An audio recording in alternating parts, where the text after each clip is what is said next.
ஒருத்தர் இருந்தார், நம்பியாண்டார். நம்பியினுடைய அவருடைய அருளாசி பெற்று அந்த பொல்லா பிள்ளைய நம்பியாண்ட நம்பியோட பேசினார். பேசும்பொழுது அப்ப மன்னன் சொன்னாரா, இந்த தேவார நூல்ல எங்க இருக்குன்னு எனக்கு தெரியல, உங்க பிள்ளையாட்ட கேட்டு சொல்லுப்பா, கேட்டு சொன்னா அவர் எங்க இருக்குன்னு சொல்லுவாரு, பிறகு போய் நம்ம பார்க்கலாம் அப்படின்னு சொன்னாங்களாம். அப்பதான் விநாயகப் பெருமானே நேரில் எழுந்தள்ளி சொன்னாரா, சிதம்பரத்துல பாதுகாக்கப்பட்டு இருக்கு, பேழைக்குள்ள இருக்கு, ஆனா 3 பேர் போனாதான் கொடுப்பாங்கன்னு சொன்னாங்க. இந்த 3 பேர் எப்ப 3 பேர் ஒத்து வரணும். யாரு வரணும்? அப்ப சுந்தரர் திருஞான சம்பந்தர் என்று சொல்லக்கூடிய 3 பேர் வரணும். 3 பேர் வந்தா கொடுப்பானா, இங்க இருக்கக்கூடிய அண்ணனார்கள் சொல்லிட்டாங்க, ஆள் அனுப்புறாங்க. கேட்கிற போது அவங்க 3 பேரும் வந்தா தாயா கொடுப்போம், வேற யாரு வந்தாலும் கொடுக்க முடியும். ஐயா 3 பேரு இறைவனடி எப்பவோ போயிட்டாங்க, இறைவனே ஆட்கொண்டுட்டாரு. இந்த 3 பேர்த்த எப்ப கூட்டிட்டு வந்து எப்ப இதெல்லாம் எடுக்கிறது? உயிரோட இல்லாதவங்களை எப்படி கொண்டது? உடம்பே இல்லாத போது எப்படி சேர்க்கிறது? அப்பொழுதுதான் ராஜராஜ சோழ மன்னன் நினைத்தாராம், 3 பேரையும் விக்கிரங்களாக செய்து அந்த விக்கிரகத்தை எடுத்துக்கொண்டு போய் முன்ன வச்சாராம். பல்லக்குல தூக்கிட்டு போறாங்க சிதம்பரத்துக்கு, கொண்டு போய் வச்சு 3 பேர் வந்துட்டாங்க, கொடுங்கய்யா அந்த வைப்பு நிதி இருக்கிற ஏடு இருக்கிற சாவியை கொடுங்கன்னு. அவங்க எல்லாம் ஏளனம் பண்ண, எல்லாம் சிலையா இருக்கு, இதை எப்படி நம்புறது? உருவத்தோட வரணும்னு.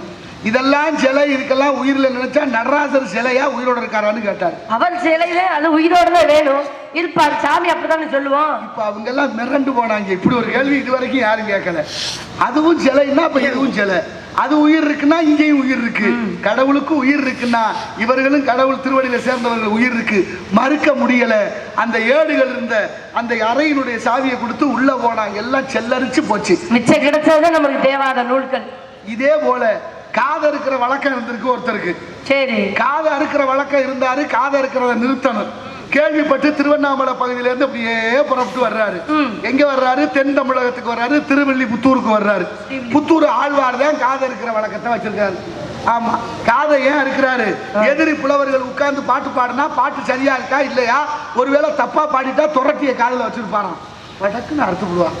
ரொம்ப பேர் மூலியாவே தெரிஞ்சிருக்காங்க காது இல்லாம. மூலினா மூக்கத்தானே இருக்கணும், ஏன் காது? ஏன் அப்படி? கண்ணாடி போடுறான் மூக்குல. கண்ணாடிக்கு பேர் என்ன? கண்ணாடி கண்ணுக்கு தான் கண்ணாடி, ஆனா பேரு மூக்கு கண்ணாடி. ஏன் அப்படி? மூக்குலதான் தாங்கி நிக்கிறது, அதனாலதான் மூக்கு கண்ணாடி. அப்படி ஒரு மகத்துவத்துல ஆழ்வார் வில்லிபுத்தூர் ஆழ்வார்கிட்ட போய் அருணகிரிநாதர் உட்கார்றாரு. அவர் சொன்னாரு, என்னோட வாதிட வர்றீங்களா? சரி, வந்ததெல்லாம் சரி, பாடும்போது உங்க காதுல துரட்டி வைப்போம்னாங்க. இவர் கேட்டாரு, பாடுறவங்க மட்டும்தான் துரட்டி வைக்கணுமா, கேட்கறவங்க காதுலயும் துரட்டி வைக்கிறது இல்லையான்னு கேட்டாரு. அன்னைக்கு தான் புதுசா இருந்துக்கு, இது வரைக்கும் யாரும் கேட்கல, இவர் கேட்டு விட்டாரு. சரி பரவாயில்ல, என் காதுலயும் வைங்கன்னாரு. 2 பேர் காதுலயும் துரட்டி இருக்கு, இவர் கையில புடி, அவர் கையிலையும் புடி. யார் தப்பா பண்ணாலும் காது அறுவடும். இப்ப 100 பாட்டு பாடுறாரு வில்லிபுத்தூர் ஆழ்வார், யமகமாக பாடுறார். அப்படி பாடும்போது 100 பாடலுக்கும் படக்கு படக்குன்னு அப்படி பதில் சொல்லிக்கிட்டே வர்றாரு அருணகிரியார்.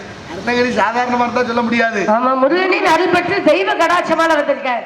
முருகனுடைய திருவருள் பெற்றவர், தாள மாளிகா பாடியவர். அவர் பாட பதில் சொல்லிட்டே வர்றாரு. உங்க பாட்டு முடிஞ்சான்னு கேட்டாரு, முடிஞ்சிச்சு, பதில் சொல்லி முடிச்சுட்டாரு. நான் ஒரு பாட்டு பாடுறேன், நீங்க பதில் சொல்லணும். இப்ப எல்லாத்துக்கும் பதில் சொல்லிட்டாரு, தவறு இல்லை, பிழை இல்லை, அதனால காது அறுக்கல. இப்ப அருணகிரினாரு திததத்தன்னு திகர வரிசையில பாடுறாரு. திகர வரிசையில காலமே ககர வரிசையில பாடினாரு, தகர வரிசையில பாடினாரு. இவர் திகர வரிசையில பாடினாரு. இவர் பாடி முடிச்சோன்னா பதில் சொல்ல முடியல, தோல்வியை ஒப்புக்கொண்டே காது அருங்கன்னாரு. இப்ப அருணகிரி சொன்னாரு, இந்த தப்பை செய்யாத, காதை அறுக்கலாமா, இறைவன் படைத்த உடம்பு, நான் அந்த தப்பு செய்ய வரல, நீ செஞ்ச இவ்வளவு காலமா செஞ்ச தப்புக்கு ஒரு பாவத்துக்கு ஒரு பிராயச்சித்தம் செய். என்ன செய்யணும்? மகாபாரதத்தை தமிழ்ல எழுதுன்னார். மகாபாரதத்தை தமிழ்ல எழுதுன்னு சொன்னதுக்கு அப்புறம் அவர் எழுதி அவர் பாவத்தை போக்கியதுதான் வில்லி பாரதம்.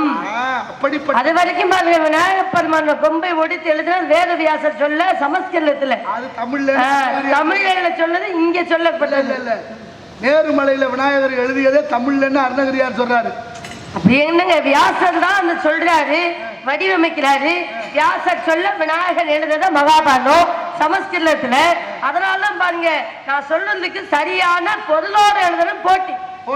பொருளோட எழுதணும்னா இந்த இடத்துல தன்னுடைய அச்சாணி ஒடியுது, ஒடியும் பொழுதுதான் தன் கொம்பை ஒடித்து விநாயகன் எழுதினார். அதான் ஒரு கொம்பு ஒடிஞ்சிருக்கும் அவருக்கு ஒரு பகுதியில. அப்ப சமஸ்கிருதத்துல எழுதியதா, தமிழாக்கம் செய்தது வில்லிபுத்தூரா வில்லி பாரதம். ரெண்டுலயும் சர்ச்சை இருக்கு. தந்தை ஒடிக்கிறதுக்கு காரணம் பாரதம் எழுதுனது ஒண்ணு, அடுத்து கயமுகாசுரன் ஒரு அசுரனை அழிப்பதற்கு தந்தத்தை ஒடிச்சுதான் 2 கதை இருக்கு. இதுல எது சரின்னு நம்ம சீர்தூக்கி பாருங்க. அத சொன்னோம்னா உலகத்தை படைச்சதே விநாயகர் தான். விநாயகர் புராணத்துல இருக்கு. ஒவ்வொரு ஊருக்கும் ஒரு அப்ப ஒவ்வொரு புராணத்துக்கு தகுந்த மாதிரி அந்த சர்ச்சை இருக்கு. மதவால் வந்து அழிக்கப்பட முடியாது, ஆனா புராணம் என்பதை மாத்தி பேசலாம் அப்படின்னு காரணம் இருக்குல்ல. கருத்தமும் காலங்கள் போக்கில மாற்றங்கள் செய்யப்படும். மாற்றம் ஒன்றுதான் மாற்ற முடியாது.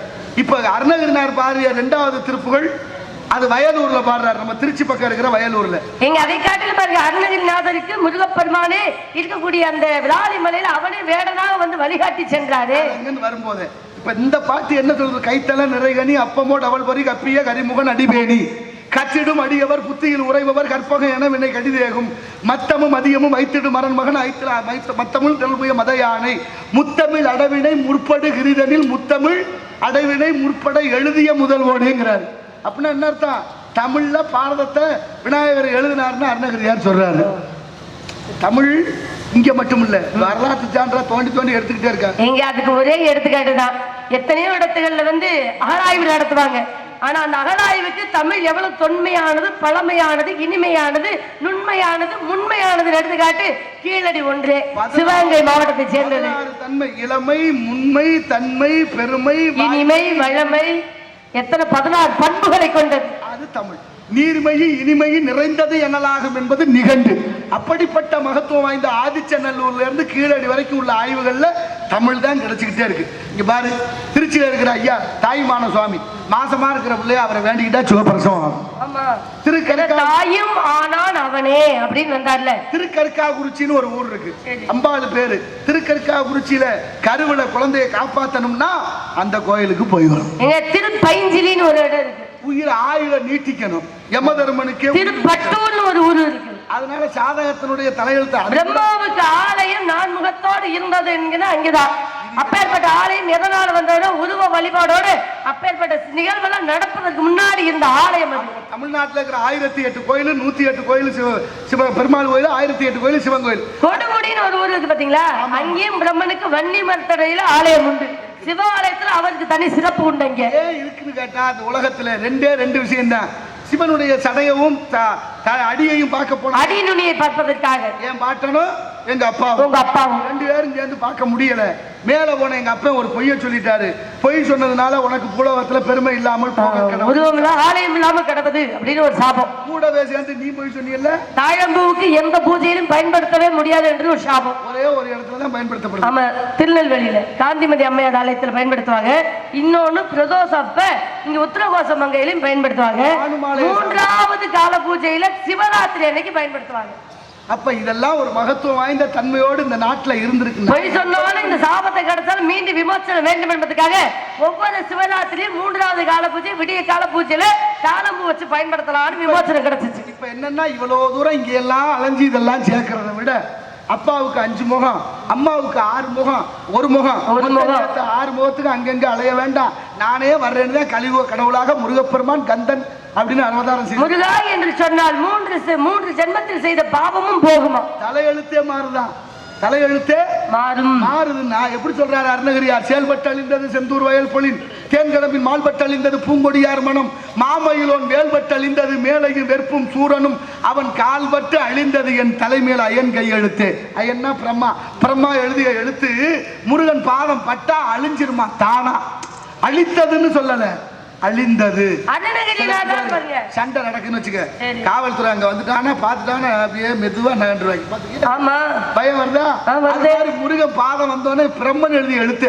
இன்னும் ரொம்ப புரியல மாதிரி சொல்றேன். முதலமைச்சர் நம்ம சேக்கிப்பட்டிக்கு வர்றாருன்னா அந்த ஊரே சுத்தமாயிரும். சுத்தம் பண்ணணும். அண்ணன் பண்றா இல்ல அமைச்சர் யாராவது வர்றாருன்னா அப்பவும் சுத்தம் பண்ணணும். நான் நினைக்கிறேன் மாசம் இல்ல என்றாவது வருஷத்துல ஒரு நாள் ஒவ்வொரு ஊருக்கும் ஒவ்வொருத்தரும் வந்தான்னு வச்சுக்கோங்க, சுத்தமாயிருமே. எல்லாமே சுத்தமாயிரும். கண்டிப்பா குப்பையை கண்ட இடத்துல போடணும். நான் கேட்கிறேன், 5 வருஷம் தகுதியில இருக்கிற அற்ப பதவியில இருக்கிறவங்களுக்கு அவ்வளவு தகுதினா இந்த உலகத்துக்கே உலகத்துக்கே முதன்மை கடவுள் முருகன். அவருக்கு எவ்வளவு தகுதி இருக்கு. நம்பினார் கெடுவதில்லை. அதனால உன்னை பற்றி எல்லாரும் பாருங்க, உங்க பாட்டை எடுத்தாது 3 அவதாரம். கிரைதா திரைதா துபாபால கலிவிடு 4 அவதாரத்துல 3 அவதாரத்துல உங்க பாட்டு வந்தாரு. ஒண்ணு வராகமா வந்தாரு, நரசிங்கமூர்த்தியா வந்தாரு, ராமனா வந்தாரு, கண்ணனா வந்தாரு. இவரெல்லாம் அழிச்சு அவர்களுக்கு விமோசனம் கொடுத்தாரு. ஆனா முருகன் எடுத்தது ஒரே அவதாரம் தான். அழிக்கல, சம்ஹாரம் செய்தார். நன்றாக, ஆரம்பனா ஒடுக்குவது. ஆணவத்தை ஒடுக்கி மயிலாகவும் சேவலாகவும் விமோசனம் கொடுத்து வைதோரையும் வாழ வைப்பான் முருகன் என்று பெருமை அவனுக்கு மட்டுமே உண்டு. மகத்துவம் பாருங்க. சம்ஹாரம்னா ஒடுக்குது. ஆணவ மலம், கண்ம மலம், மாய மலம்ங்கிற 3 மலங்கள். மும்மலங்களை நீக்குதல். அந்த மும்மலங்களை போக்குறதுக்கு தான் முருகனுடைய திரு அவதாரம். இன்னும் பாருங்க, சூரபதுமே கொடுங்கோல் ஆட்சி புரிந்தான். அசுரர்கள் எல்லாம் பயந்தார்கள். அவன் கொடுங்கோல் ஆட்சி இருக்கும் போது பயந்து நடுங்கினாங்க, வணங்கினாங்க. தேவர்கள் எல்லாம் பயந்தாங்க. அதை பயந்து கும்பிட்டாங்க. அதே சூரனை சேவலும் மயிலுமா வச்சா அன்போட வணங்கி இறையாறுதலை பெற்றார்கள். எங்க ஒரு குழந்தை பிறந்த உடனே பேசணும். அதாவது 1 வயசுல 2 வயசுல எல்லாம் நல்லா பேச ஆரம்பிச்சிடும். ஆனா அந்த குழந்தை 5 வயசு எடுத்து பேசல. தாய் நாப்பன் நினைச்சாங்க, இனிமே இந்த குழந்தைய வச்சுட்டு என்ன செய்யுது, என் புள்ள பேசாத பிள்ளைன்னு ஊர் உலகமே பேசுமே, இனிமே தேவையில்லை இந்த வாழ்க்கை. 3 பேரும் வந்து ஓன் காலடியில சரணடையில கடல்ல விழுந்து சாக போனாங்க. 6 நாள் விரதம் இருந்தாங்க. கந்த சஷ்டி, அந்த சஷ்டியோட விரதம் 6 நாள் விரதம் இருந்து அந்த குழந்தை பேசலைங்கவும் முகத்துவாரம் என்று சொல்லக்கூடிய அந்த வதனாரம்பம் அந்த கடல்ல விழுந்து செத்துடலான்னு உயிரமாக்க போறது முருகன் ஒரு சின்ன பிள்ளையா வந்தார். சின்ன குழந்தையா வந்து, ஏன் என்ன ஆச்சு, ஏன் கடலுக்குள்ள போறீங்க, இந்த புள்ள பிறந்து 5 வருஷம் ஆச்சு, பேச்சே வரல, நாங்க இந்த முருகனை நம்பி 6 நாளா இங்கேயே இருந்தோம், இதுக்கும் முருகன் கருணை காட்டலை, அதனால இனிமே இருந்த என்ன பையன் இறந்து போயிடலாம்னு கடலுக்குள்ள இறங்குறோம்னு அவங்க சொல்ல, அப்படிலாம் போகாதீங்க, உங்க பையனை நான் பேச வைக்கிறேன்னு சொல்லி முருகனா வந்த அந்த இளைஞனா வந்த முருகன் கையில இருந்த பூவை காட்டி அந்த பிள்ளைகிட்ட என்னன்னு கேட்டாரு. அந்த வார்த்தையிலே தொடங்கினதான் என்ன பிள்ளை தமிழ், மீனாட்சி பிள்ளை தமிழ், குமர குருபரர் எழுதியது. அவளை மகத்துவம் வாய்ந்த அறிஞர்களை பேச வைத்த இந்த சமூகம், இந்த தமிழ், சஷ்டியில் இருந்தாலும் அகப்பையில் வரும் ஒரு பழமொழி நம்மளுக்கு. சட்டியில் இருந்த அகப்பையில் மாறி போச்சு. சஷ்டியில் விரதம் இருந்தால் 2க்கு விளக்கம் இருக்கு. சட்டியில இருந்தா தான் கரண்டியை விட்டு அள்ளும் போது வரும். ஆமா, அது ஒரு பக்கம் இருக்கு. சஷ்டியில் விரதம் இருந்தால் அகம் என்று சுத்தமாகி குழந்தை பேரு கிட்டும், பிள்ளை இல்லாதவர்களுக்கு அப்படின்னு ஒரு பெயர் உண்டு. அதுக்கு ஒரு பாட்டே இருக்கு. ரொம்ப அழகான அருணகிரிநாதர் பாடிய திருப்புகள்ல தான் அந்த திருப்புகள் இருக்கு. எதுக்கு பாடணும், அது அருணகிரிநாதர் பால தேவராய சுவாமிகள் பாடிய கந்த சஷ்டியும் பாடணும். அது எதிரியை வெல்வதற்கு, உடம்ப பாதுகாக்கிறதுக்கு, அது கவசம், அது பேரே கவசம்னு பேரு. கந்த சஷ்டி கவசம்னு பேரு. திருப்புகள் இருக்கு. ஒவ்வொரு கவசமும் ஒவ்வொரு வரியை சொல்லும். வேலோன் கையை காக்க, காலை காக்க, முகத்தை காக்க அப்படின்னு ஒவ்வொன்னு சொல்லும். விரல் மாறன் 5ன்னு ஒரு திருப்புகள் இருக்குமா, விரல் மாறன் 5. அந்த பாட்டை பாடுனா கருவளை குழந்தை தங்கும் முருகா. ஆமா, நான் என்ன கேக்குறேன், வந்ததுல இருந்து முருகனை பத்தியே பேசுறீங்களே, நாங்கதான் குலக்கடல் முருகனை பிடிக்கும், நாங்க பேசுறது நியாயம், உங்களுக்கு என்ன, நீங்க நாராயணனை கும்பிடுறவரையே முருகனை பத்தியே சொல்லிட்டு இருக்கீங்க. எப்படின்னு உதாரணம் சொல்றேன் பாரு. எப்படி, ஒரு அமைச்சரை பார்க்க போனா அவருக்கு எது பிடிக்குமோ அதையே பேசணும். சரி, அப்பதான் திரும்பி வரும்போது ஏதாவது ஆக மொத்தம் எந்த பக்கம் சாயணுமோ அந்த பக்கம் சாஞ்சு குழப்பம் நடத்தி நானல் மாதிரி வாழணும்னு நினைக்கிறீங்க, என்ன மத மாதிரி வாழணும்னு நினைக்கல. நான் அப்படி ஆதாயத்துக்கு பேசல, உனக்காக பேச. எனக்காக நீங்க என்ன வக்காலத்து வாங்குறீங்க? ஆடு நனையுதுன்னு ஓனாய் அழுகுமா, ஏன்னா அந்த கறி சலசலத்து போயிடும்னா அது சரி. நான் அப்படி நீங்க அப்படி ஆளுதே எதுக்கோ எனக்கு நன்மைக்கு பேச வந்தேன்னு சொல்றீங்க. உங்களுக்கு ஊதியம் பெறுது, நீங்க பேசுறீங்க, அப்படி எனக்கு என்ன நன்மைக்கு? கௌரவர்கள்கிட்ட கண்ணன் போய் சொன்னாரு, ஒரு சித்தப்பா எங்களுக்கு இடம் கொடு, கொடுப்பா இருக்காத. ஆமா, ஊசி முனை நாட்ட கூட இடம் இல்லைன்னு தரமாட்டேன்னு சொன்னாரு. அவர் மட்டும் போகல, சஞ்சயன் தூது போனாரு, உலக முனிவர் தூது போனாரு, யாரு பேச்சையும் கேட்கல. கண்ணனே வந்து தூது கேட்டாலும் கொடுக்க முடியாதுன்னு சொன்னார். ராமாயணத்துல அனுமன் தூது போனார். ஆமா, போனார்ல. கண்டிப்பா. ஏன் தம்பி சொல்லல, விபீஷணே அண்ணே வேணாம், அடுத்த வீட்டு பெண்ணை நாம் பார்த்து விட்டால் குலம் நாசமாகிவிடும் அப்படி விபீஷணன் சொன்னார்ல. வேற சொல்லி அவன் கேட்கல. கதை என்னாச்சுன்னு தெரியும். அழிந்து விட்டார்கள். சுப்பிரமணியனா வந்த முருகப்பெருமான் வீரபாக தேவன் சென்றார் தூதாக. கேட்டானாவே அவன் கேட்கல, அதனால வேலுக்கு இலையாகி மயிலாகவும் சேவாக வைத்துக் கொண்டார் எம்பெருமான் முருகன். தெரியுதுல்ல. நாளைக்கு இந்த உலகம் என்ன சொல்லும், என்ன சொல்லும்? நாரதர் வந்து இவ்வளவு நேரம் சொல்லி இந்த பிள்ளை கேட்கலன்னா எவ்வளவு பெரிய அமைப்பு. நீங்க என்ன சொன்னீங்க, நான் கேட்காம போனேன். அதில் பார்க்கணும் ஆளை பக்கம் வண்டு வெளி கற்கண்டு எப்ப சொல்லுவீங்க? பாடலாம், அதை முதற்படி முன்னாடியே பாடி வந்திருக்கேன், அதான் சிறப்பு. அதுல இருந்தே வர்றதுதான் பேச்சு. பண்டு வெளி கற்கண்டு மொழி மாதே வாழ்ந்திருக்கு ஞான நிலை தான் சுவாமி, நாடு மலை நாடு என்பது சுவாமின்னு சொல்லலாம். ஞானத்துல 2 இருக்கு. ஆமா, அப்புறம் ஞானம் பரம ஞானம். சரி, அதை விட ஞானமே வடிவான வேல் வச்சிருக்காரு. ஞான சக்தியோட எம்பெருமான் முருகன் சிக்கலில் வாங்கி சிங்கார வேலை என்று பேர் பெற்று வேல் நெடுங்கண்டி அம்மன் அவருக்கு பேர். அங்கே சிக்கல் எத்தனை சிக்கல் இருக்கு? 2 சிக்கல் இருக்கு. எந்தெந்த ஊர்ல இருக்கு? ஒண்ணு எங்க பகுதியில் ராமநாதபுரம் மாவட்டத்தில் ஒரு சிக்கல் இருக்கு, ஒண்ணு இந்த பக்கம் இருக்கு. இந்த ஊர்ல இருக்கு நாகப்பட்டினம் அங்க பக்கம் இருக்கு. ஆனா வாங்குனது அங்க நாகப்பட்டினம் பக்கம். இங்க இருக்க சிக்கலுக்கும் பெருமை. எல்லா ஊரையும் பெருமை இருக்கு. பெருமை இல்லாத ஊரே இல்ல. கண்டிப்பா. பெருமையை கெடுக்கிறதும் கொடுக்கறதும் நம்ம கையில தான். நம்மளுடைய நடவடிக்கையை பொறுத்து. சிக்கல்ல இருக்கிற முருகப்பெருமானுடைய சிலையை செய்தவர் ஒரு சித்தர். அது ஒரே கல்லுல செய்யறாரு. அதுவும் மயில் மேல முருகன் உட்கார்ந்து இருக்க மாதிரி செய்யறாரு. மயில் ஒத்த கால்ல நிக்கிற மாதிரி செய்யறாரு. அது மாதிரி ஒரு பேரழகு எந்த கோயில் இல்லைன்னு செய்தி கேட்டு வந்த அந்த நாட்டை ஆண்ட சோழ மன்னன் முத்தரசுங்கிறவர் வந்து கோயிலை கட்டி கும்பாபிஷேகம் பண்ணி சித்தருக்கு வெகுமதி எல்லாம் கொடுத்துட்டு ஒரு பெரிய தவறு பண்றேன். இந்த மாதிரி சிலையை இனிமே செய்யாதுன்னு கட்டவரில் வச்சுக்கிறேன். ரொம்ப வருத்தப்படுறாரு. விரல் போச்சு.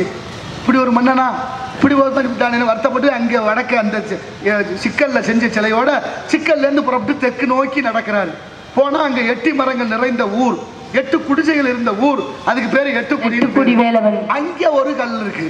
அதுலயும் அதே மாதிரி சிலை செய்தாரு. ஒரு துளி கூட அணுவளவு மாற்றம் இல்லாம. இந்த செய்தி மன்னனுக்கு போகுது. வந்தேன், கோயிலை கட்டினேன், கும்பாபிஷேகம் பண்ண, திரும்ப அந்த சித்தரை பார்த்து உன்னை விரலை வெட்டி விட்டு நீ இந்த வேலை செய்திய திருந்த மாட்டியா? நீ சில வேறுகளுக்கு திருத்தமே வர, என்ன சொன்னாலும் கேட்க மாட்டாங்க. அறிவியல் பூர்வமான விஷயம் சொல்லியே ஆகணும். வீட்டு சிறையில் இருக்கிற போது எழுதுன 3 புத்தகம் இருக்கு. கல்லூரியில் எழுதின புத்தகம் அதுதான் இன்னைக்கு விலை மதிப்பட்டதான். அது மாதிரி என்ன சொன்னாலும் கேட்காம அது மாதிரி சில புரிஞ்சிருக்கும்னு நினைக்கிறேன். அதனால இப்ப என்ன அர்த்தம்னா, இப்ப சொன்னாரு மன்னன் அதை எப்படி தன்னை பத்தி தானே தெரிந்து கொள்ள வேண்டுமா இல்லையா? சரியாக மனசு நிக்காது, மிக சரியாக. ஆனா வாயி நிக்காதுல, உந்துதல், ஆர்வம். அதுக்கு பேரு என்ன. ஆளே இல்லாத ஊர்லயே நம்ம 1/2 மணி நேரம் பேசுவோம். இப்படி வேற இருக்கையில எப்படி இருக்கு வாயி நிக்குமா? அப்ப மன்னன் என்ன பண்ற, அவர் கண்ணு 2ஐயும் குருடாக்கி விட்டு விட்டுறேன். அது சரி. கண்ணு இருந்தா தான் நீ கல் எடுத்து செய்வேன். ஆமா. ரொம்ப வருத்தத்தோட முருகா முருகா முருகான்னு முருகனை 8 குடியும் ஒரே சிலை வேட்டிக்கிட்டு 2 சிலை ஒரே மாதிரி ஆயிடுச்சா. 3வது 8 குடில இருந்து திரும்ப வடக்கு நோக்கி போய் வடக்கை சிக்கலை தாண்டி போறாரு. பெரிய பெருவெளி பொட்டல், அதுல நடந்து போய்கிட்டே இருக்காரு. மணக்கண்ணாலே பாத்துக்கிட்டு, மணக்கண்ணாலே போறது காலில் ஒரு கல்லு இடிக்குது. கல்லுல இவர் இடிச்சுக்கிறாரு. தப்பா சொல்லக்கூடாது. கல்லுல நீங்க இப்ப கல்லு இடிக்குதா? இப்ப கல்லுல இடிச்சுக்கிட்டாரா? பேச்சு வழக்குங்க. தமிழ்ல பேச்சு வழக்கு, இலக்கண வழக்கு, சொல் வழக்கு, எழுத்து வழக்கு எத்தனை வகை இருக்கு. அந்த 5 வகையில இது பேச்சு வழக்கு. வட்டார வழக்குன்னு ஒண்ணு இருக்கு. வட்டார வழக்கு அதுதான் என்ன, வெத்தலை வாங்கிட்டு வா, வெற்றிலை அப்படின்னு சொல்லணும். நம்ம பேச்சு வழக்கு வட்டார வழக்கு, வெத்தலை வாங்கிட்டு வாங்க அப்படின்னு சாப்பிட்டு கீப்பிட்டு போங்க. சாப்பிட்டு சரி கீப்பிட்டது சரி. இது இப்படி இப்படி சிக்கல்லாம் இருக்கு. சரி, வட்டார வழக்கு பேச்சு. இப்ப என்ன ஆச்சு, அந்த கல்ல அப்படியே தடவி பாக்குறாரு. இப்ப அவர் மனக்கண்ணுக்கு இதுல ஒரு சிலை செய்யலாம்னு தோணும். அந்த சிலையை செஞ்சுக்கிட்டே இருக்கிறாரு. செஞ்சு முடிச்சோன்னு இவர் கண்ணு தெரியாதவர், பொண்ணு கூட இருந்து உதவி செய்யறா.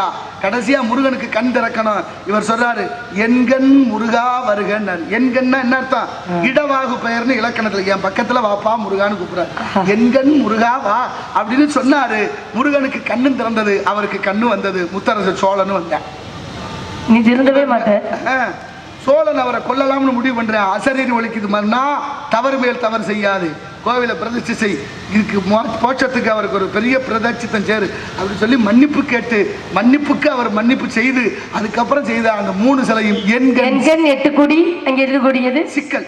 எண்கண் சில்பசாமிகள்னு பேரு. இப்படி மகத்துவம் வாய்ந்த ஆளு சித்தர் செய்தார். எங்க பழனி மாமலையில நவபாசனம் என்று சொல்லக்கூடிய 9 வகையான விஷ மூலிகையினால் செய்த சிலை. 64 பாசானம் இருக்கு. இங்க இருந்து நவபாசனத்தை வச்சுதான் செய்யறாரு. இதை செய்த உடனே பாக்கிறார், இங்க மட்டும் இருக்க வேணாமே, இன்னொரு இடத்துல செஞ்சார். அத கொடைக்கானல் பக்கத்துல வால்பாறை என்று சொல்லக்கூடிய இடத்துல குழந்தை வேலப்பன் என்று சொல்லக்கூடிய ஆலயத்துல அது ஒரு சிலை. இன்னொரு இடத்துல இருக்கு சுவாமி, இன்னொரு சிலை நவபாசனத்துல இருக்கு. அடுத்த மாதிரி சொல்றேன், எங்க இருக்கு சொல்லுங்க. நவபாசன சிலை செஞ்ச இடமே வேற. ஆமா, இங்க சதுரகிரி பக்கத்துல இருந்து கனவுல வருது. ஏன்னா அங்க இருக்கக்கூடிய இடம் தான் மூலிகை செடியை விச செடியா என்னன்னு பார்ப்பது.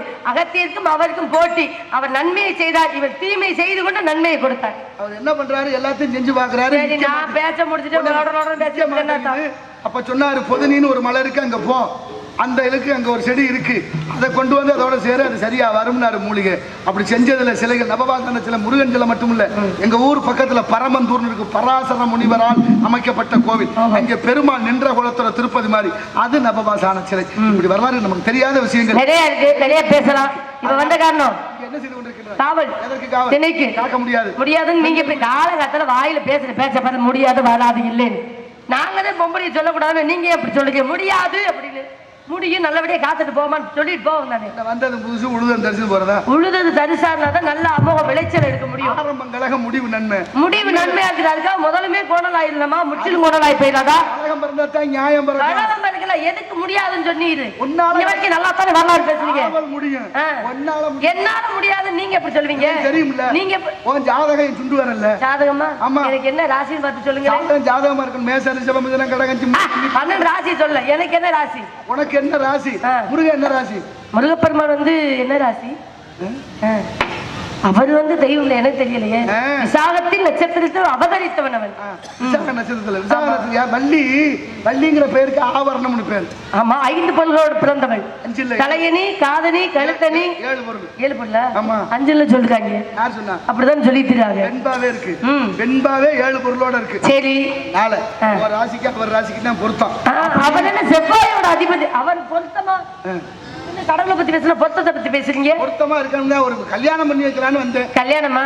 சரி, பெண் ஒன்று பிறந்து விட்டால் எப்பொழுதுமே புகுந்த வீட்டுக்கு போறது ஒரு வழக்கம். விதின்னு ஒண்ணு இருந்தா மதின்னு ஒண்ணு இருக்கு. செயல்படுத்த வேண்டும். இந்த மதி பற்றி இந்த இடத்துல உனக்கு ஒரு மணவாளனை பார்த்து வந்தேன் முருகா. மணவாளன் மாப்பிள்ளை படிச்சிருக்காரா? அவர் வாத்தியாருமா? வசதி என்ன வேணும்? சொந்த வீடு இருக்க? அரசாங்க உத்தியோகம்? அரசாங்கமே அவரை நம்பித்தான் இருக்கு. மாசம் ஒரு 2 லட்சம் சம்பளம் வரணும். பரவாயில்லையா? எவ்வளவு வேணும்? கோடி கோடியா கொட்டி கொடுப்பாரு. நம்மளுக்கு தண்ணி கொடுத்தனம் போனா பிடிக்காது. எனக்கு பெரிய கூட்டு குடும்பத்தோட தான் வாழணும். அதான் எனக்கு பிடிக்கும். இருங்க, சொந்தத்தோட இருங்க. சொந்த பந்தத்தோட இருந்தாதான் பிள்ளைகளுக்கு உறவு சொல்லி கொடுக்க முடியும். ஏன்னா பிள்ளைங்க உறவே மறந்துடுவாங்க. அதனால எனக்கு பெரிய குடும்பமா வேணும். நல்ல பெரிய குடும்பம். ஆனா கல்யாணம் பண்ணிட்டேன்னு வச்சுங்களேன், அவர் யாரு ஊரே யாவரும் கேளு. என்ன தவிர எந்த பொம்பளையும் பார்க்க கூடாது. நீங்க? நானும் பார்க்க மாட்டேன்னு. அவன் எங்க அப்பேற்பட்ட கணவனுக்கு ஒருத்திக்கு ஒன்றா வாழ மாட்டேன். நோக்கு எனக்கு தாண்டி நமக்கு இல்லை. இந்த மாதிரி ஊரா இருக்குதா நமக்கு இல்லை. அப்படி ஊருக்குதான் உபதேசம். உங்களை மாதிரி நான் பேச மாட்டேன். எனக்கு அந்த உபதேசம்னா கடைபிடிக்கிறேன். அது கடைபிடிக்கணும்ல. இந்த இடத்துல என்ன வேலை உங்களுக்கு? கல்யாணம் செய்ய வந்தவங்க என்ன மாப்பிள்ளை பார்த்து வந்தேன்னு சொல்றீங்க? எனக்கு எதுக்கு நீங்க பார்த்து வந்தீங்க? எங்க வீட்டுல நான் ஆளே இல்லையா? என் சொந்த பந்தவங்க இந்த உட்கார்ந்து இருக்கிறது இடமே தெரியலையா? அவங்க பார்த்து வைப்பாங்க. பெத்தாப்பா யாரு? தெரியாது. சரி, வளர்த்தாப்பா நம்பிராசே. 2 பேரும் உனக்கு கல்யாணம் பண்ணி கொடுக்க நினைக்கிறேன். சித்தப்ப கல்யாணம் பண்ணி வைக்க நினைக்கிறேன். அக்கறையோட கட்டணும்னா சித்தப்பனா நீங்க? அழகன் குலகன் குக்குடகதாரி சேயோன் செவ்வேல் செட்டி மகன் அருவம் உருவமாகி அனாதையாய் பலவாய் ஒன்றாய் பிரபமாய் நின்ற சோதி மேனியாகி கருணை குருமுகங்கள் 6 கரங்கள் 12 கொண்டு முருகப்பெருமான் உனக்கு மனவா வேண்டாம். ஏன் வேண்டாம்? இந்த மாப்பிள்ளை பிடிக்கல. என்ன பிடிக்கல? ரொம்ப அழகா இருக்கா. அவன் ரொம்ப அழகு, பேர் அழகு இல்லையா? அதனால இந்த அழகு அது சரி வராது. வசதி வாய்ப்பு நிறைய இருக்கான். எங்கிட்ட மலை என்ற இடமெல்லாம் அவனாத்தே இருக்கான். சொந்த வீடு என்ன 5 வீடு வச்சிருக்கேன். தங்கத்தால் செய்த வீடு.